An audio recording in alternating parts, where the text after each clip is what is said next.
অভিনন্দন এবং শুভেচ্ছা জানিয়ে শুরু করছি আমাদের আজকের এই টিউটোরিয়ালটি। আশা করছি সবাই ভালো আছেন। আমাদের লিডারশিপ প্রশিক্ষণ সংশোধিত নীতিমালা 2024 প্রকাশিত হয়েছে। সেই সংশোধিত নীতিমালাটা আমরা জানব এবং ইন্ডাকশন প্রশিক্ষণ নীতিমালা, যেটা নতুন শিক্ষকদের জন্য যে প্রশিক্ষণ, সেই প্রশিক্ষণের নীতিমালাটা আমরা জানব এবং এই প্রশিক্ষণ সংক্রান্ত যাবতীয় তথ্যাদি আমরা এখান থেকে পাবো এবং একই সাথে সাথে লিডারশিপ প্রশিক্ষণ এবং ইন্ডাকশন প্রশিক্ষণের যে কন্টেন্ট গুলো রয়েছে, কি পড়ানো হয়, আসলে এই প্রশিক্ষণটা কোন কোন বিষয়ের উপরে করানো হয়, সেই বিষয়গুলো নিয়েই আজকের এই টিউটোরিয়ালটি আমরা সাজিয়েছি। আশা করছি এই টিউটোরিয়ালগুলো থেকে আপনারা প্রশিক্ষণ সংক্রান্ত একটি পরিপূর্ণ ধারণা পাবেন। প্রথমে আমরা জানবো আমাদের লিডারশিপ প্রশিক্ষণের সংশোধিত নীতিমালা। আমরা জানি লিডারশিপ প্রশিক্ষণটা আমাদের বিদ্যালয়ের প্রধান শিক্ষকদের জন্য একটি গুরুত্বপূর্ণ প্রশিক্ষণ। সেটির একটি সংশোধিত নীতিমালা 18ই ডিসেম্বর 2024 প্রকাশিত হয়েছে এবং এইখানে প্রশিক্ষণ পরিচালনার জন্য যে নিয়ম নীতিগুলো, সেগুলো সুন্দর করে এখানে দেওয়া রয়েছে। আমাদের এই প্রশিক্ষণটা প্রতিদিন সকাল 9টা থেকে বিকেল 5টা পর্যন্ত পরিচালিত হবে এবং এখানে যেটা বলা হয়েছে যে প্রধান শিক্ষকদের লিডারশিপ প্রশিক্ষণ 2024 অনুসরণে করতে হবে, ব্যবহার করে করতে হবে, অর্থাৎ প্রথম পৃষ্ঠায় মে 24 লেখা আছে যে ম্যানুয়ালটিতে, সেই ম্যানুয়াল ব্যবহার করে করতে হবে। অর্থাৎ সর্বশেষ যে ম্যানুয়ালটি করা হয়েছে 2024 সালের সর্বশেষ যে সংস্করণ আপডেট, সেটি ব্যবহার করে আমাদের করতে হবে। এটি একটি গুরুত্বপূর্ণ মেসেজ বলা যেতে পারে। এবং এই প্রশিক্ষণটিতে আমাদের 25 জন করে অংশগ্রহণকারী থাকবে এবং এখানে আরো বেশ কিছু নিয়ম আছে, সেগুলো আমাদের শিক্ষকদের জন্য খুব একটি প্রযোজ্য নয়। অর্থাৎ প্রশিক্ষণটা কিভাবে ভালো মতো করতে হবে, এখানে যেটি বলা যায় যে প্রশিক্ষণ শেষে কিন্তু একটি মূল্যায়ন করতে হবে। আমাদের প্রশিক্ষকগণ প্রশিক্ষণার্থীদের মূল্যায়ন করে, অর্থাৎ অংশগ্রহণকারী শিক্ষকগণকে একটি নির্দিষ্ট মূল্যায়ন ছক রয়েছে, সেই ছকের আলোকে মূল্যায়ন করা হবে। আমরা সেই ছকটিও দেখিয়ে দেওয়ার চেষ্টা করব এবং সেটি আমাদের সংরক্ষণ করে রাখতে হবে। মূল্যায়ন প্রতিবেদন সেটি আমাদের সংরক্ষণ করে রাখতে হবে, সেটি একটি বড় বিষয় হতে পারে। আর এছাড়া রয়েছে আমাদের যে প্রশিক্ষণার্থী কিভাবে নির্বাচিত হবে। প্রশিক্ষণার্থী তো আমাদের যারা অংশগ্রহণকারী চলতি দায়িত্বের প্রধান শিক্ষক এবং শিক্ষক যারা আছেন, এখানে প্রধান শিক্ষক যারা রয়েছেন এবং প্রধান শিক্ষক চলতি দায়িত্বে যারা রয়েছেন, চলতি দায়িত্ব এবং ভারপ্রাপ্ত কিন্তু এক নয়, ঠিক আছে? তাহলে চলতি ভারপ্রাপ্ত প্রধান শিক্ষক যারা রয়েছেন, অর্থাৎ তারা মূলত সহকারী শিক্ষক, তারা কিন্তু এই প্রশিক্ষণের আওতায় আসবে না। এখানে স্পষ্ট করে বলা হয়েছে যে প্রধান শিক্ষক সরাসরি যারা এই ট্রেনিং আগে পায় নাই তারা পাবে এটি, এবং প্রধান শিক্ষক চলতি দায়িত্ব যারা পেয়েছে তারা পাবে। এভাবে প্রতিবাদে 25 জন করে আমাদের এই দুই ক্যাটাগরি শিক্ষকরা এখানে আসতে পারবেন, ঠিক আছে? এবং এটি আমাদের এখানে যেটি বলা হয়েছে 2024 সালে যে ম্যানুয়ালটা করা হয়েছে, অর্থাৎ এই প্রশিক্ষণ ইতিপূর্বে এই ম্যানুয়ালের আলোকে প্রতি উপজেলায় একটা ব্যাচ হয়েছে, আর বাকি ওই ব্যাচে যারা 25 জন ছিলেন তারা বাদে বাকি সকল প্রধান শিক্ষক এবং চলতি দায়িত্বের প্রধান শিক্ষক যারা রয়েছেন তারা কিন্তু এই প্রশিক্ষণটা পাবেন, ঠিক আছে? মনে আমি ক্লিয়ার করতে পেরেছি। অর্থাৎ 2024 সালের আমাদের এক ব্যাচ প্রশিক্ষণ সারা বাংলাদেশে প্রতিটি ইউনিভার্সিটিতে হয়েছে। তাহলে এক ব্যাচ বাদে, অর্থাৎ 25 জন বাদে বাকি যারা প্রধান শিক্ষক রয়েছেন এবং চলতি দায়িত্বের প্রধান শিক্ষক রয়েছেন, তারা পর্যায়ক্রমে এই প্রশিক্ষণ প্রাপ্ত হবেন। 2024 এটি এখানে অগ্রাধিকার করা হয়েছে, অগ্রাধিকার দেওয়া হবে। এবং এখানে আরেকটি বিষয় মনে রাখতে হবে যে প্রশিক্ষণার্থী নির্বাচন করার ক্ষেত্রে, ঠিক আছে, যেমন এক ক্লাস্টার থেকে আসবে না, ক্লাস্টারের সমতা ভিত্তিক করতে হবে, সমহার রক্ষা করতে হবে। অর্থাৎ যদি 5টা ক্লাস্টার থাকে, প্রত্যেক ক্লাস্টার থেকে 5 জন করে আমাদের টিচার দিয়ে 25 জন সাজাতে হবে। এবং এখানে আরেকটি বিষয় বলা যেতে পারে যে নারী পুরুষের যে সমতা, সেটিও নিশ্চিত করতে হবে এবং শ্রেণী পাঠদান কার্যক্রম যাতে ব্যাঘাত না ঘটে, সেইভাবে প্রশিক্ষণার্থী নির্বাচন করতে হবে। এবং প্রশিক্ষণার্থী এটি নির্বাচন করার পরে আমাদের IPMIS যেটা আছে, সেটা সফটওয়্যার, সেখানে কিন্তু এটা এন্ট্রি দিতে হবে, ঠিক আছে? আচ্ছা, এই হচ্ছে আমাদের মূল বিষয়। প্রশিক্ষক যারা ইতিমধ্যে যারা 2024 সালের 23-24 এবং 22-23 অর্থ বছরে আয়োজিত যে প্রশিক্ষণটা, অর্থাৎ কোর ট্রেনার করা হয়েছিল আমাদের 22-23-এ, আর মাস্টার ট্রেনার করা হয়েছে 23-24-এ। এই যে যারা এই ট্রেনিং গুলো পেয়েছে, তারাই শুধুমাত্র এই ট্রেনিং এ প্রশিক্ষক হিসেবে দায়িত্ব পালন করতে পারবেন।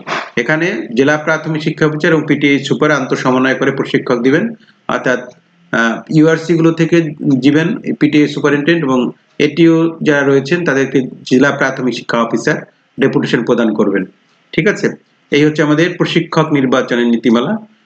এইভাবে আমাদের এই প্রশিক্ষণটি পরিচালিত হবে। আশা করছি প্রশিক্ষণের নীতিমালা সম্পর্কে একটা পরিপূর্ণ ধারণা আপনারা পেয়েছেন। এই পর্যায়ে আমরা জানবো আমাদের ইন্ডাকশন প্রশিক্ষণের যে নীতিমালা। ইন্ডাকশন প্রশিক্ষণ আমরা জানি আমাদের যারা নবনিযুক্ত শিক্ষক অর্থাৎ যারা এই প্রাথমিক শিক্ষা ক্ষেত্রে নতুন চাকরি পেয়েছে, তাদের কোনো ট্রেনিং হয় নাই, এই সব শিক্ষকদের জন্য একটা যে 10 দিন ব্যাপী একটি প্রশিক্ষণ করানো হয়, সেটি মূলত ইন্ডাকশন প্রশিক্ষণ নামে পরিচিত। এবং এই প্রশিক্ষণটা দুইটি জায়গায় হবে, অর্থাৎ কিছু কিছু জায়গা ভেন্যু করা হয়েছে পিটিআইতে এবং কিছু কিছু জায়গায় ভেন্যু করা হবে ইউআরসিতে। অর্থাৎ যেসব উপজেলায় শিক্ষক বেশি নিয়োগ হয়েছে সেই সব উপজেলায় এটা ভেন্যু হিসাবে ইউআরসি হবে, এবং যেসব উপজেলাতে কম শিক্ষক সেখানে কয়েকটা উপজেলার শিক্ষকদের নিয়ে পিটিআইতে ভেন্যু করা হবে। এবং এই ট্রেনিংটা 20 ডিসেম্বর তারিখ থেকে শুরু হওয়ার কথা রয়েছে। আমরা জানি যে আমাদের এই প্রশিক্ষণটি হয় 10 দিনের এবং নবনিযুক্ত শিক্ষকদের জন্য এটি হচ্ছে ফান্ডামেন্টাল ট্রেনিং বা বেসিক ট্রেনিং বা মূল ট্রেনিং বলা যেতে পারে। সেইভাবেই কিন্তু এর কন্টেন্টগুলা ডিজাইন করা হয়েছে এবং এখানে কিভাবে পিটিআইতে কিভাবে ট্রেনিংটা হবে সেটি বলা হয়েছে এবং ইউআরসির ক্ষেত্রে কিভাবে ট্রেনিংটা হবে সেটি বলা হয়েছে।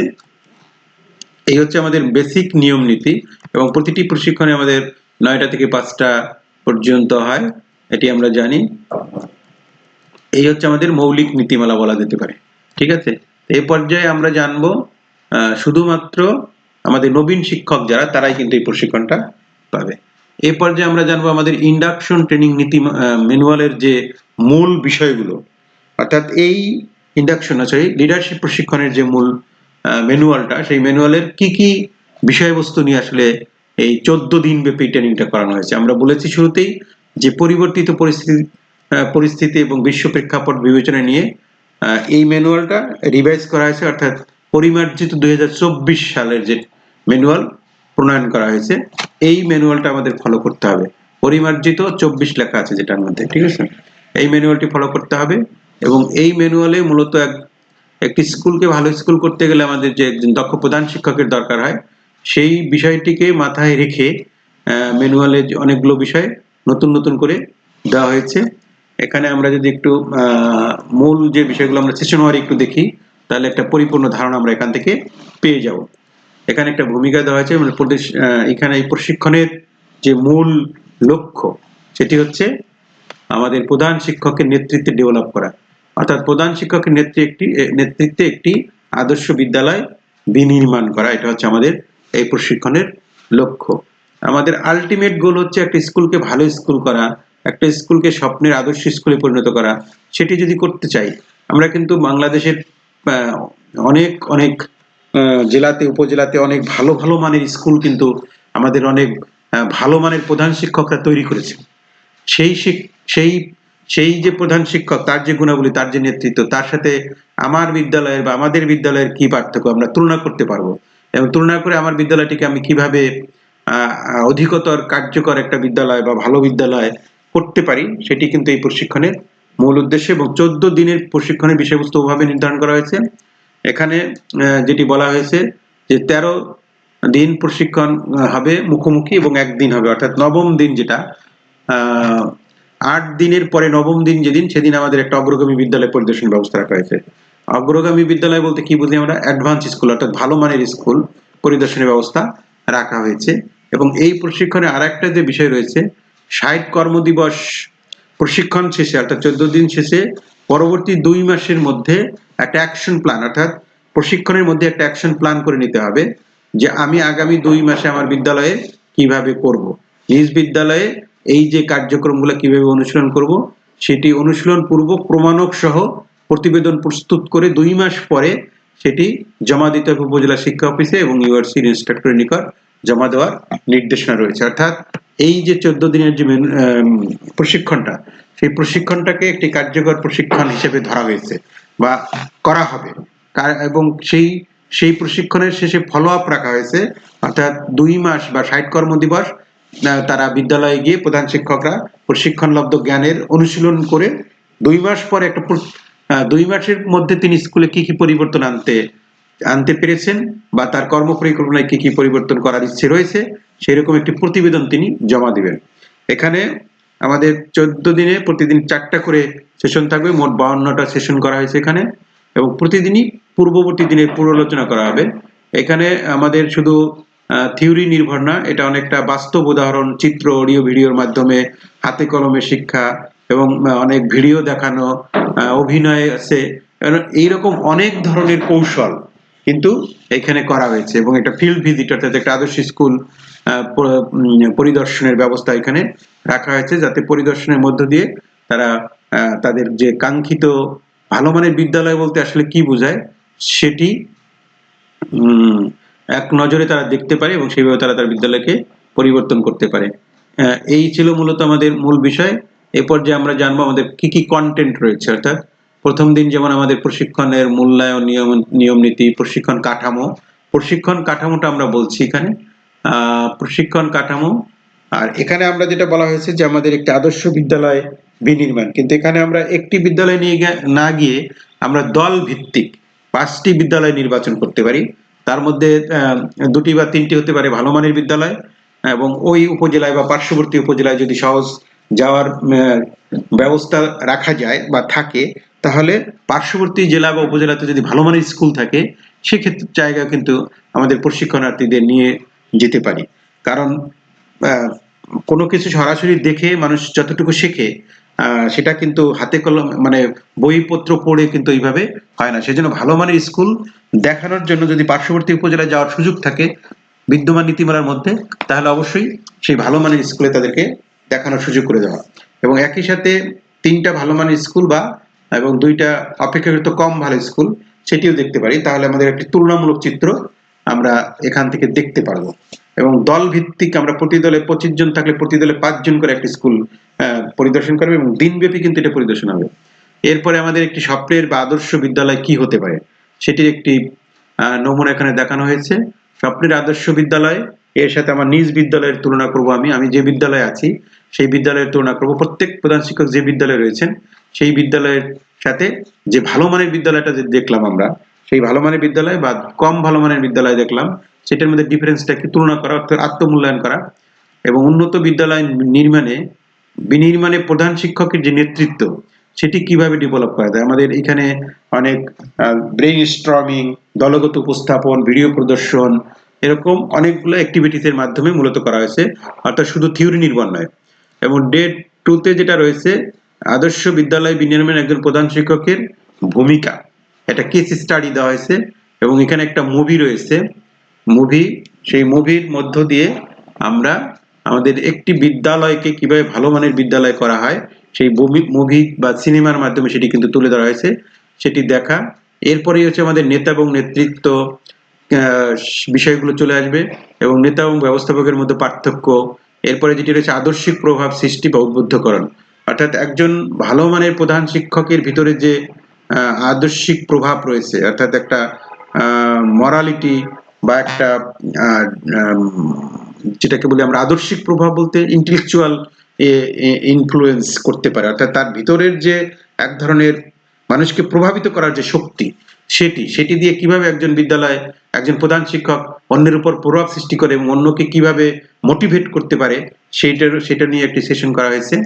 এবং বুদ্ধিভিত্তিক উদ্দীপনা, যেটাকে বলছি আমরা ইন্টেলেকচুয়াল স্টিমুলেশন, অর্থাৎ ভিতরের যে প্রতিভা থাকে মানুষের উদ্দীপনা সৃষ্টি করার, সেটি কি এবং স্বতন্ত্র সহযোগিতা প্রদান করা, অর্থাৎ একজন প্রধান শিক্ষক কিন্তু ইন্ডিভিজুয়াল তার যে সহকর্মীরা রয়েছে, সহকারী শিক্ষক, অন্যান্য যারা সহকর্মী রয়েছে, তাদের প্রত্যেকের আলাদা করে তিনি স্বতন্ত্র সহযোগিতা দিবেন, অর্থাৎ যার যে রকম ডিমান্ড, যার যেরকম সহযোগিতা দরকার তিনি সেই বিষয়টি মাথায় রেখে তাকে সেইভাবে সহযোগিতা দিবেন। এরপর বিদ্যালয়ের উন্নয়নের লক্ষ্য নির্ধারণ এবং টিম বিল্ডিং। আমরা জানি একটি বিদ্যালয় কোনো একক ব্যক্তির পক্ষে একটি ভালো মানের বিদ্যালয় নির্মাণ করা সম্ভব নয়, সেজন্য একটা হচ্ছে টিম বিল্ডিং মানে টিম স্পিরিটে কাজ করবে, অর্থাৎ সবাই মিলে একসাথে, যেমন ফুটবল খেলায় 11 জনের একটা টিম থাকে, সেই টিমের প্রত্যেকেরই কিন্তু একটা বিশাল ভূমিকা থাকে যদি আমরা জয়ের মালা ছিনিয়ে আনতে চাই। ঠিক একই রকমের আমাদের একটা স্কুলকে যদি একটা ভালো মানের স্কুল তৈরি করতে চাই, তাহলে আমাদের টিম বিল্ডিংটা খুব দরকার, সেটির উপর একটা সেশন করা হয়েছে। বিদ্যালয়ের উন্নয়নের সক্রিয় অংশগ্রহণ এবং লক্ষ্য নির্ধারণ করা। এরপর শিক্ষকদের পেশাগত উন্নয়নে মডেলিং এবং মেন্টরিং। মডেলিং করে শিক্ষক দেখিয়ে দিবেন, মনিটরিং করবেন এবং ডায়ালগ এবং মেন্টরিং এর যে বিষয় রয়েছে, অর্থাৎ যখনই সমস্যা তখনই ডায়ালগের মাধ্যমে আমাদের সমস্যা সমাধান হবে। কমিউনিটি কিভাবে সম্পৃক্ততা বাড়ানো যায় এবং মানসম্মত এবং অন্তর্ভুক্তিমূলক শিক্ষায় প্রধান শিক্ষকের ভূমিকা কোথায় কোথায় হতে পারে সেই বিষয়গুলো, পেশাগত উন্নয়ন সম্পর্কে নেতৃত্ব দেওয়া। এরপরে যেটা রয়েছে আমাদের যে ন্যাশনাল কারিকুলাম করা হয়েছে, এই কারিকুলামের এই জায়গাটাতে বেশ কিছু পরিবর্তন আসবে। আমাদের নতুন কারিকুলাম যেটি করা হয়েছিল সেটি অনেকটা স্থবির অবস্থায় রয়েছে। পরিবর্তিত যে নিয়ম নীতিগুলো দেওয়া হয়েছে এবং আমাদের কারিকুলাম আপডেট হবে, কিন্তু আমাদের এইখানে যেটি বলতে হবে, এই কারিকুলাম যেহেতু এখনো নতুন করে আসে নাই, আমাদের বিদ্যমান কারিকুলামের যে বিভিন্ন জায়গায় সংশোধনী করা হয়েছে, সংশোধনী দেওয়া হয়েছে, সেই জিনিসগুলো আমাদের এখানে আসবে। আর যদি সম্ভব হয় তাহলে আমাদের যে নতুন বই আমরা যে পাবো, নতুন আমাদের 2025 সালের যে বইগুলো আমরা পাবো, সেই বইগুলো এখানে আলোচনা করে দেওয়া যেতে পারে। নতুন কারিকুলামটা আলোচনা করে এক কথা বলা যায়। এবং এখানে বিদ্যালয়ের শিক্ষাক্রম বাস্তবায়নের নেতৃত্ব কৌশল। আমাদের মূল কাজ কিন্তু স্কুলের যে আমাদের প্রত্যেকটা সরকার কর্তৃক নির্ধারিত একটা কারিকুলাম দেওয়া আছে, সেই কারিকুলামটা বাস্তবায়ন করাই হচ্ছে স্কুলের কাজ। সেই কারিকুলাম বাস্তবায়নে সঠিকভাবে হতে গেলে প্রধান শিক্ষকের একটা ভালো লিডারশিপ দরকার। আমরা দেখেছি আমাদের স্কুল পরিদর্শন কার্যক্রমের মধ্য দিয়ে এক একটা স্কুল কিন্তু এক এক ভাবে চলে, এক এক স্কুলে লেখাপড়ার ধরন এক এক রকম হয়। এটা কেন হয়? এটা মূলত বিদ্যালয়ের প্রধান শিক্ষক এবং সহকারী শিক্ষকদের উপর নির্ভর করে। অনেক স্কুলে দেখা যায় যে ভালো মানের লেখাপড়া হয়, প্রত্যেক শিক্ষার্থী ভালো রিডিং পড়তে পারে, গাণিতিক বিষয়গুলোর ধারণা ভালো আছে, তাদের ইংলিশ বলতে পারে। আবার অনেক স্কুলে আছে শিক্ষক অনেক এবং কিন্তু শিক্ষার্থীর শেখানোর মান কিন্তু ভালো না। এটা নির্ভর করে কিন্তু প্রধান শিক্ষকের নেতৃত্বের উপরে। সেজন্য তিনি শেখানো সামগ্রী তৈরি করা, পাঠ পরিকল্পনা তৈরি করা, সহকারী শিক্ষকদের মোটিভেট করা, সহকারী শিক্ষকদের প্রয়োজনীয় মনিটরিং মেন্টরিং করা, সেই বিষয়গুলো কিন্তু এখানে আসবে। তারপর পাঠদানের ক্ষেত্রে যে বিভিন্ন পদ্ধতি, টিচিং লার্নিং অ্যাক্টিভিটিস রয়েছে, সেগুলো নিয়ে আলোচনা করা, মূল্যায়ন করা, ফিডব্যাক দেওয়া, নিরাময়, এটার উপর সেশন করা হয়েছে। এবং সহশিক্ষামূলক কার্যগুলো, অর্থাৎ স্কুলে শুধু লেখাপড়াই হবে না, এই লেখাপড়ার সাথে সাথে বিভিন্ন সহশিক্ষামূলক কার্যক্রম আমাদের অবশ্যই থাকতে হবে। কারণ একজন শিক্ষার্থী শুধু পুঁথিগত বিদ্যার মধ্যে দিয়ে আগাবে না, এছাড়াও তার অনেক ধরনের প্রতিভা নিয়ে সে সামনের দিকে চলে যাবে। একাডেমিক সুপারভিশন কিভাবে করতে হবে, ভাষা দক্ষতা বিকাশ এবং পাঠাভ্যাস গঠন, অর্থাৎ বই পড়ার বিষয়গুলো বলা হয়েছে। এখানে বিশেষ করে বাংলা বিষয়ের শোনা বলা পড়ালেখার যে 4টা মৌলিক দক্ষতা, সেটি কিভাবে বিকাশ ঘটবে এবং আমাদের শিক্ষার্থীদের কিভাবে একটা পাঠভ্যাস তৈরি করতে হবে। এরপরে যেটি রয়েছে সৃজনশীলতা এবং সৃজনশীলতার ধারণা, কিভাবে শিক্ষার্থী এবং শিক্ষার্থীর সৃজনশীলতা বৃদ্ধি করা যায়। এরপরে হচ্ছে গাণিতিক যুক্তি বিজ্ঞান, এই যে বিষয়গুলো বিজ্ঞানের শেখানো কার্যক্রমে আইসিটির ব্যবহার। আরেকটি নতুন জিনিস হচ্ছে আইসিটির ব্যবহার। এটি নতুন না, কিন্তু অনেক স্কুলে আইসিটিতে প্রয়োজনীয় ল্যাপটপ, ডেস্কটপ, মানে প্রজেক্টর এগুলো দেওয়া হয়েছে, সেই জিনিসগুলো কিন্তু কাজে লাগানো হয় না। সেই ক্ষেত্রে প্রধান শিক্ষকের একটা লিডারশিপ থাকা দরকার। তারপরে অর্থ ব্যবস্থাপনা, বিদ্যালয়ে যে বিভিন্ন সময় বিভিন্ন ধরনের অর্থ দেওয়া হয়, সেই অর্থগুলো সঠিকভাবে ব্যয় করলে দেখা যায় যে বিদ্যমান অর্থের মধ্য দিয়েই একটা স্কুলকে ভালো মানের স্কুল তৈরি করা যায়। আমরা যে একটা ভালো মানের স্কুল গিয়ে দেখি, ওই স্কুলে হয়তো স্কুলের যারা সংশ্লিষ্ট থাকে তাদের কিছু অনুদান থাকে, কিন্তু এখানে মূল সেটা না। মূলটা হচ্ছে বিদ্যমান যে আমাদের সরকারিভাবে যে অর্থগুলো পাওয়া যায়, এই অর্থগুলো যদি যথাযথ ব্যবহার করা যায়, তাহলে সেটির মধ্য দিয়ে কিন্তু একটা স্কুলকে পর্যায়ক্রমে, এক বছর না, ধাপে ধাপে ধাপে ধাপে একটি কাঙ্ক্ষিত বিদ্যালয়ে পরিবর্তন করা যায়। এরপরে বিদ্যালয় পরিদর্শন পরিকল্পনা করতে হবে এবং আমাদের অংশগ্রহণ শিক্ষকদের নিয়ে একটি বিদ্যালয় পরিদর্শনে যেতে হবে। পরিদর্শনে যাওয়া, তারপরে আইপিএমএস যে সফটওয়্যার রয়েছে, আমাদের সকল শিক্ষকদের তথ্য হালফিল করা। চতুর্থ শিল্প বিপ্লবে কিভাবে আমাদের আগামী দিনের চ্যালেঞ্জ কি হবে, সেই বিষয়গুলো নিয়ে আলোচনা করা হয়েছে। অনেকগুলো সুন্দর সুন্দর কন্টেন্ট কিন্তু এখানে দেওয়া হয়েছে। তারপরে আমাদের জবাবদিহিতার ক্ষেত্রগুলোকে কিভাবে আরো বৃদ্ধি করা যায়, আমাদের কাঠামো, পেশাগত শৃঙ্খলা কিভাবে আরো ডেভেলপ করা যায়, নেতৃত্ব, শুদ্ধাচারের যে বিষয়গুলো রয়েছে, শিষ্টাচার, এসডিজি এবং এপিএ বাস্তবায়ন করা। এসডিজি বাস্তবায়নের ক্ষেত্রে আমাদের স্কুলগুলোতে শিক্ষা রিলেটেড যে এসডিজি গুলো রয়েছে সেটি, এবং এপিএ অ্যানুয়াল পারফরম্যান্স ইন্ডিকেটর যেগুলো রয়েছে, সেইগুলো প্রতি বছরই কিন্তু আমাদের একটা এপিএ চুক্তি করতে হয়। সেই চুক্তির আলোকে স্কুলে যদি কাজগুলো ঠিকঠাক মতো হয়, সেই বিষয়গুলো, এবং স্লিপ বাস্তবায়ন করা, স্লিপের যে পরিবর্তিত কারিকুলাম, পরিবর্তিত যে অনেকগুলো বিষয় নতুন নতুন আসছে, সেই বিষয়গুলো জানা। এরপরে প্রাক প্রাথমিক শিক্ষা একটি সরকারের অন্যতম কম্পোনেন্ট। আমরা এখন 4+ করেছে সরকার। বা আমাদের প্রাথমিক শিক্ষা এখন 4+ হয়েছে, 5+ রয়েছে। এই যে 4+, 5+ তাদেরকে মনিটরিং করা, মেন্টরিং করা, সেখানে প্রধান শিক্ষকের কি ভূমিকা হবে? অনেক প্রধান শিক্ষক জানে না, কিন্তু প্রি প্রাইমারিতে যে 2 ঘন্টা বা 2.5 ঘন্টা ক্লাস নিতে হয়, 4+ এসে 2 ঘন্টা এবং 5+ এসে 2.5 ঘন্টা। সেটি কি কতটুকু সময় কোন বিষয়ের উপর নিতে হয়, এই বিষয়গুলো সম্পর্কে একটা পরিপূর্ণ ধারণা হবে। অর্থাৎ লিডারশিপ ট্রেনিংটাই বলছি আমরা মাদার ট্রেনিং, অর্থাৎ সকল ট্রেনিং এর একটি পরিপূর্ণ ধারণা এখানে দেওয়া হয়েছে। এবং আলোকিত সমাজ নির্মাণ করতে গেলে প্রধান শিক্ষক কিভাবে তিনি কাজগুলো করবেন, সেই বিষয়গুলো নিয়ে এসএমসি, পিটিএ তাদের অংশগ্রহণ কিভাবে বৃদ্ধি করা যায়, শিক্ষণের ক্ষেত্র এবং শিক্ষণের ক্ষেত্রে যে শিক্ষণ ক্ষেত্র ভিত্তিক যে প্রশ্ন করা, ডোমেইন ভিত্তিক যে প্রশ্ন করা, সেই বিষয়গুলো, এবং শিক্ষক শিক্ষার্থীর যে ফিজিক্যাল এবং মেন্টাল হেলথ এবং ওয়েলবিং নিশ্চিত করার ক্ষেত্রে কি করতে পারি আমরা, অর্থাৎ শারীরিক ও মানসিক প্রশান্তির জন্য, ভালো থাকার জন্য কি করতে পারি, দৈনিক সমাবেশ পরিচালনায় কিভাবে নেতৃত্ব দিতে হবে। এইভাবে আমাদের এই 14 দিনের প্রশিক্ষণটি সুন্দর করে ঢেলে সাজানো হয়েছে। আশা করা যায় 14 দিনের প্রশিক্ষণ শেষে একজন শিক্ষককে আমরা একজন দক্ষ প্রধান শিক্ষক হিসেবে গড়ে তুলতে পারবো। আমরা একটা পরিপূর্ণ ধারণা দেওয়ার চেষ্টা করেছি। এরপর যে আমরা জানবো আমাদের ইন্ডাকশন প্রশিক্ষণের যে নীতিমালা রয়েছে, সেটি আমরা এখান থেকে জেনে নেব। ইন্ডাকশন প্রশিক্ষণের যে আমাদের কন্টেন্ট গুলো রয়েছে, সেটি নীতিমালা আমরা ইতিমধ্যেই জেনেছি। ইন্ডাকশন প্রশিক্ষণটাও আমাদের নবীন শিক্ষকদের জন্য খুব বেশি গুরুত্বপূর্ণ, কারণ নবীন শিক্ষকরা এখনো কোনো প্রশিক্ষণ তারা পান নাই, তারা একদমই নতুন, চাকরির শেষে হয়তো স্কুলে কয়েকদিন গিয়েছেন এবং তার পেশাগত উন্নয়নে এটি তার জীবনের প্রথম প্রশিক্ষণ। সেইভাবে কিন্তু এই প্রশিক্ষণটাও ঢেলে সাজানো হয়েছে।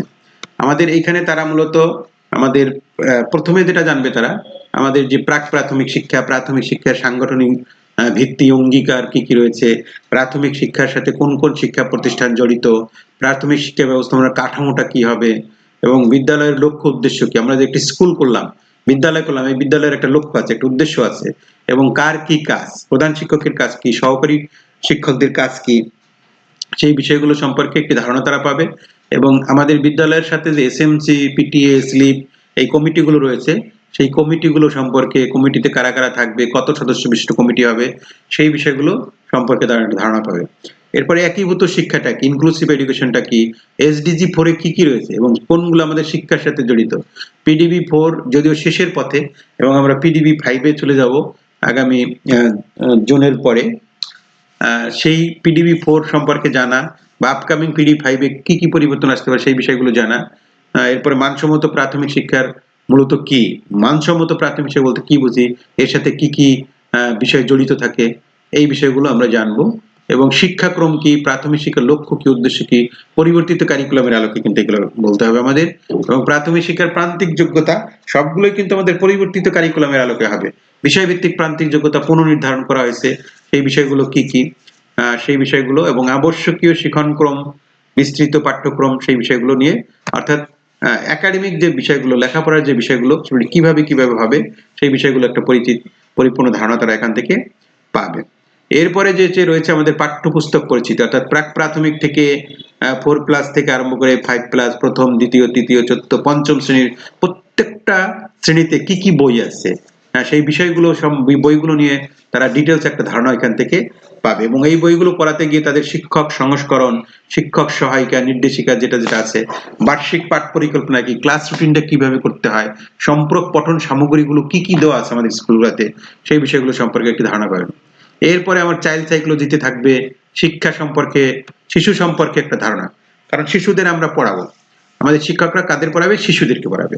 তাহলে শিশুদেরকে পড়াতে গেলে শিশু সম্পর্কে একটা ভালো ধারণা থাকতে হবে। সেই অর্থাৎ একটা চাইল্ড সাইকোলজি জানতে হবে তাকে, শিশুরা কিভাবে শেখে, এবং কি শিক্ষণের যে বিভিন্ন তথ্য আছে, সেই তথ্যগুলো কি, শিক্ষণ শেখানো কৌশলগুলো, সেই তথ্যের সাথে মিল করে কিভাবে শ্রেণীকক্ষে বাস্তবায়িত হবে, সেই বিষয়গুলো, এবং শ্রেণী ব্যবস্থাপনা, শ্রেণী সজ্জিতকরণ এবং আসন বিন্যাস কিভাবে করতে হয়, এইগুলো তারা জানবে। কারণ এইগুলো খুবই গুরুত্বপূর্ণ বিষয়, যেগুলো না জানলে শ্রেণী পাঠদান ভালো মতো করা যায় না। এরপরে চলে যাব আমাদের বিষয়ভিত্তিক আলোচনা। আমাদের প্রত্যেকটা বিষয়, বাংলা, গণিত, ইংরেজি, বাংলাদেশ ও বিশ্ব পরিচয়, প্রাথমিক বিজ্ঞান, ধর্ম নৈতিক শিক্ষা, তারপরে আমাদের যে এখানে যেটা বলা হয়েছে শারীরিক শিক্ষা, সঙ্গীত, চারুকলা, এই বিষয়গুলো কিন্তু এখন আর নেই। এখানে আমাদের নতুন যে বিষয়টা করা হয়েছে, শারীরিক ও মানসিক স্বাস্থ্য শিক্ষা, এবং আমাদের যে চারুকারু, অন্যগুলো মিলে যে একটা সাবজেক্ট করা হয়েছে, সেই বিষয়গুলো এখানে আমাদের আলোচনা করতে হবে। ঠিক আছে? এরপরে আমাদের এই আলোচনার পরে থাকবে শিক্ষা উপকরণ কিভাবে তৈরি করা যায়, শিক্ষা উপকরণ কি, কিভাবে এগুলো সংগ্রহ করতে হবে, ব্যবহার করতে হবে, সেই বিষয়গুলো আমাদের জানতে হবে। পরবর্তীতে সেশন রয়েছে আমাদের ধারাবাহিক মূল্যায়ন, এবং মূল্যায়নের উপরে ওই নিরাময়মূলক ব্যবস্থা কিভাবে নিতে হয়, তারপর চূড়ান্ত মূল্যায়ন কি, পাঠ পরিকল্পনা কিভাবে তৈরি করতে হবে, পাঠ পরিকল্পনা তৈরি করা, বিশ্লেষণ করা, পাঠ পর্যবেক্ষণ করা, দলগতভাবে পাঠ উপস্থাপন করা। অর্থাৎ এখন কিন্তু পঞ্চম দিন থেকেই মূলত আমাদের অ্যাক্টিভিটি বেসড, অর্থাৎ হাতে নাতে অনুশীলন করানোর যে বিষয়গুলো থাকবে, অর্থাৎ প্রত্যেক শিক্ষক যেন ঘুরে ঘুরে একটা করে ক্লাস নিতে পারে বিভিন্ন বিষয়ের উপরে, সেইভাবে একটা প্ল্যান প্রশিক্ষকগণ করে নেবেন। কারণ নবীন শিক্ষকদের যখন তারা প্রশিক্ষণ এসে একটা পাঠ দেওয়ার সুযোগ পাবে, সেটি কিন্তু তার পাঠদানের ক্ষেত্রে একটা ইতিবাচক পরিবর্তন আনতে পারবে। সেই জন্য অধিক সংখ্যক শিক্ষক যাতে পাঠদানের সুযোগ পায় সেরকম একটি প্ল্যান কিন্তু প্রশিক্ষক আগের থেকেই করে নিতে হবে। সেই বিষয়গুলো রয়েছে প্রত্যেকটা বিষয়ের পাঠ উপস্থাপন করা, এবং কোন কোন দিন, ষষ্ঠ দিনে যেমন রয়েছে আমাদের বাংলা, ইংরেজি, গণিত উপস্থাপন হবে। তারপরে আরেকটা বিষয় রয়েছে এখানে একাডেমিক সুপারভিশন এবং মেন্টরিং। এই যে এখানে প্রধান শিক্ষকরা যে একাডেমিক সুপারভিশন করবেন, মেন্টরিং করবেন, সেই বিষয়গুলো সহকারী শিক্ষকদেরকে ভালো করে বুঝিয়ে দিতে হবে। হ্যাঁ, ঠিক আছে? এবং একাডেমিক সুপারভিশন এবং মেন্টরিং এটি করলে যে তাদের পেশাগত উন্নয়ন হবে, সেই বিষয়গুলো তাদের মাথায় ঢুকিয়ে দিতে হবে। ঠিক আছে? এর পরবর্তী দিনে রয়েছে আমাদের বাংলাদেশ ও বিশ্ব পরিচয় প্রাথমিক বিজ্ঞান, এই পাঠগুলো উপস্থাপন করা, এবং এটি আগের থেকেই আমাদের তাদেরকে পাঠ দিয়ে দিতে হবে। সেইভাবে তারা লেসন প্ল্যান তৈরি করবে, লেসন প্ল্যান ডেভেলপ করবে, উপকরণ তৈরি করবে। সেটি আমাদের প্রত্যেকটা প্রশিক্ষণে প্রশিক্ষণার্থীদের কর্মব্যস্ত রাখাটা একটা গুরুত্বপূর্ণ বিষয়। এরপরে সপ্তম দিন আরেকটা জিনিস রয়েছে, সেটি হচ্ছে পাঠ সমীক্ষা বা কার্যকরী গবেষণা, অর্থাৎ লেসন স্টাডি। একটা ভালো মানের পাঠ দিতে গেলে আমাদেরকে পাঠটা নিয়ে স্টাডি করতে হয়, সেটিকেই বলছি আমরা পাঠ সমীক্ষা। এই বিষয়টার উপর সেশন রয়েছে। পরে ধর্ম নৈতিক শিক্ষা এবং এই বিষয়গুলো, এবং আমাদের নতুন দুটো সাবজেক্ট করা হয়েছে, সেই বিষয়গুলোর উপরে আমাদের অনুশীলন পাঠদান হবে। এরপরে শ্রেণী কার্যক্রম পরিচালনার বিশেষ দিক, অর্থাৎ একটি ভালো মানের ক্লাস নিতে গেলে আমাদের কোন কোন জিনিসগুলোকে মাথায় রাখতে হবে, সেইগুলো বিবেচনায় রাখতে হবে, সেইগুলোর উপর আলোচনা। এবং অ্যানেকডোটাল নেট এবং পোর্টফোলিও। অ্যানেকডোটাল নেট এবং পোর্টফোলিও যেটি কনসেপ্ট নতুন হতে পারে, অনেকের কাছে, নতুন শিক্ষকদের কাছে এটি নতুন হবে। এই বিষয়গুলো কিভাবে তারা করবে, অ্যানেকডোটাল নোটটা তারা কিভাবে রাখবে, পোর্টফোলিওটা তারা কিভাবে রাখবে শিক্ষার্থী, সেই বিষয়গুলো। অষ্টম দিনে যেটা রয়েছে শিক্ষক যোগ্যতা, অর্থাৎ একজন শিক্ষক হতে গেলে তার কিছু যোগ্যতা থাকতে হবে, সেইটা নির্ধারণ করা হয়েছে। সেগুলি হচ্ছে আমাদের শিক্ষক যোগ্যতা। এই শিক্ষক যোগ্যতাগুলো এখন সহকারী শিক্ষকদের জন্য যে 9টি শিক্ষক যোগ্যতা করা হয়েছে, এবং প্রধান শিক্ষকের জন্য 12টি শিক্ষক যোগ্যতা করা হয়েছে, সেই শিক্ষক যোগ্যতার ডিটেলস সুন্দর করে আলোচনা করতে হবে। এরপরে যেটি রয়েছে আরপিডির আলোকে শিক্ষার্থীদের পেশাগত কাজ কি কি, আরপিডি কিভাবে সংরক্ষণ করতে হবে, প্রয়োজনে আরপিডির একটি কপিও তাদেরকে সংগ্রহ করা যায়। এবং শিক্ষকদের পেশাগত আচরণ, অর্থাৎ একজন প্রাথমিক বিদ্যালয়ের শিক্ষক যে কোনো পেশায় থাকুক না কেন, প্রত্যেক পেশাতেই তার কিছু পেশাগত আচরণ মানতে হবে। একজন শিক্ষক হিসেবে প্রত্যেকেরই পেশাগত আচরণ রয়েছে, সেই পেশাগত আচরণগুলো কি হতে পারে, সেই বিষয়গুলো এখানে রয়েছে। এবং আমাদের আচরণ বিধিমালা 69 যেটা করা হয়েছে, আর একটা শৃঙ্খলা আপিল বিধিমালা যেটা 85 করা হয়েছে, তারপর গণশৃঙ্খলা নিয়মিত উপস্থিত অধ্যায় 82 করা হয়েছে, ছুটি বিধিমালা 59। এই যে বিধিমালাগুলো রয়েছে, এই বিধিমালাগুলো আমাদের যেহেতু নবীন শিক্ষক, তারা কিছুই তো এইগুলো জানে না, তাই না? তারা সদ্য বিশ্ববিদ্যালয় থেকে পাশ করে আসছে, সেই জন্য চাকরি করতে গেলে কিছু বিধিবিধান নীতিমালা মানতে হবে। সেই বিধিমালা নীতি কি, এই জিনিসগুলো জানা। এবং সরকারি চাকরি আইন 2018 যেটা করা হয়েছে, সেটি নিয়ে আলোচনা। এরপরে রয়েছে নবম দিনে আমাদের প্রাথমিক শিক্ষায় আইসিটি, অর্থাৎ শিক্ষক কর্তৃক ডিজিটাল কন্টেন্ট উপকরণ, মাল্টিমিডিয়া ক্লাসরুম পরিচালনা করা। এটি আমাদের নবীন শিক্ষকদেরকে আমাদের শুরুতেই এই যে আইসিটির উপর একটা ঝোঁক তৈরি করে দিতে পারলে এটা কিন্তু অনেকটা কাজে লাগে। হ্যাঁ, আমাদের প্রত্যেক স্কুলে অনলাইন ভিত্তিক বিভিন্ন ধরনের কাজ রয়েছে, তারপর ডিজিটাল কন্টেন্ট তৈরি করার যে বিষয়গুলো রয়েছে, আমাদের নবীন শিক্ষকরা সেগুলো ভালো পারে, কিন্তু তাদের একটু ধরিয়ে দিলে, শিখিয়ে দিলে তারা কিন্তু সেই বিষয়গুলো আরো ভালো পারবে। সেটির উপর এক সেশন রয়েছে। এবং প্রাথমিক শিক্ষা ইনোভেশন, সৃজনশীল কাজে শিক্ষক শিশুদের সম্পৃক্ত করা, অর্থাৎ ইনোভেশনের মাধ্যমে অনেক কিছু করা যায়। তারপরে রয়েছে আমাদের জাতীয় শুদ্ধাচার, শিষ্টাচার, নৈতিকতা, কর্মক্ষেত্রে সুরক্ষা এবং অভিযোজন কিভাবে করতে হবে, সেই বিষয়গুলোর উপরে আমাদের সেশন রয়েছে। এবং এরপরে রয়েছে আমাদের বিভিন্ন বিদ্যালয় ভিত্তিক যে সহশিক্ষাক্রমিক কার্যাবলী থাকে, খেলাধুলা, সাহিত্য, জাতীয় পত্রিকা, জাতীয় দিবস, cup, student council, traffic rules, এইগুলো আমাদের স্টুডেন্টদের জন্য, শিক্ষকদের জন্য খুব বেশি দরকার। এই সহশিক্ষাক্রমিক কার্যাবলীগুলো, সেই সহশিক্ষাক্রমিক কার্যাবলীতে শিক্ষকদের কিভাবে আপডেট করা যায়, তাদেরকে এই বিষয়গুলো কিভাবে তারা দায়িত্ব নিতে পারে, সেই বিষয়গুলো এখানে থাকবে। এবং প্রাথমিক শিক্ষার সমাপনী পরীক্ষার যোগ্যতা ভিত্তিক অভিজ্ঞতা প্রণয়ন ও মূল্যায়ন, যদিও এই মুহূর্তে আমাদের সমাপনী পরীক্ষা নেই, কিন্তু আগামীতে এই ধরনের পরীক্ষা থাকতে পারে বা হতে পারে, সেই জন্য আমাদের অভিজ্ঞতা প্রণয়নের যে বিষয়গুলো থাকে সেগুলো এখানে আলোচনা করা হয়েছে। এবং পরবর্তীতে দশম দিনে যেটা রয়েছে পাক্ষিক সব এবং চাহিদা ভিত্তিক সাব ক্লাস্টার, এটি আমাদের খুবই গুরুত্বপূর্ণ, কারণ আমাদের এখন চাহিদা ভিত্তিক সাব ক্লাস্টার করতে হবে। চাহিদা ভিত্তিক সাব ক্লাস্টার করার পূর্ব শর্ত হচ্ছে পাক্ষিক সভা করে শিক্ষকদের কোথায় কোথায় গ্যাপ রয়েছে, কোন কোন বিষয়গুলো তাদের চাহিদা, সেগুলো তুলে আনা। সেই জন্য আমাদের এই বিষয়গুলো জানা, হোম ভিজিট, মাস সমাবেশ, উঠান বৈঠক, সার্ভিস বই কিভাবে করতে হবে, বার্ষিক গোপনীয় অনুমোদন, এসিআর যেটাকে আমরা বলছি, তারপর শিশুদের শারীরিক মানসিক স্বাস্থ্যের প্রভাব এবং তার রোধে করণীয় কি হতে পারে, প্রাত্যহিক সমাবেশ এবং শৃঙ্খলা, এই যে বিষয়গুলো রয়েছে, এই হচ্ছে আমাদের দশম দিনের কন্টেন্ট। আশা করছি আমাদের ইন্ডাকশন প্রশিক্ষণের দশমতম দিন পর্যন্ত একটি পরিপূর্ণ ধারণা আপনারা পেয়েছেন। এই লিডারশিপ প্রশিক্ষণ এবং ইন্ডাকশন প্রশিক্ষণের প্রতিটি অধিবেশন আপনারা পাবেন, সেটা হচ্ছে আমাদের আইসিটি ট্রেনিং ফর অল এই চ্যানেলটিতে। শিক্ষা, প্রশিক্ষণ, প্রযুক্তি, সমসাময়িক যে কোনো বিষয় নিয়ে সবার আগে টিউটোরিয়াল পেতে আমাদের চ্যানেলটি সাবস্ক্রাইব করে রাখবেন। এবং এই সব টিউটোরিয়াল আমরা Bangladesh online ICT training support Facebook page ও গ্রুপে আপলোড করে থাকি। এবং এই চ্যানেল সম্পর্কিত বা এই যে বিভিন্ন